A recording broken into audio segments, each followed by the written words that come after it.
footwork and body actions in jive. So in jive, we want to land on the ball of the foot only. So create a little bit diagonal in your body. So hip going to the left, rib cage going to the right, land on the ball of the foot only. From here, do not put heel down. Keep ball of the foot on the floor and start raising up with the contraction in your middle part here. And as you're raising up with the contraction here, gradually put your heel down.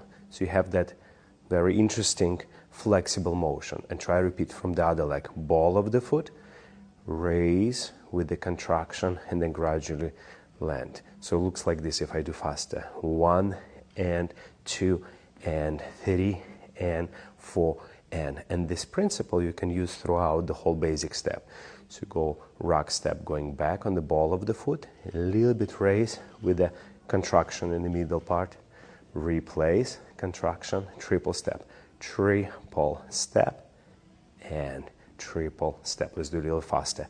1 and 2 and 3, 4, 5, 6. 1 and 2, 3, 4, 5, 6. So activate your middle part in jive.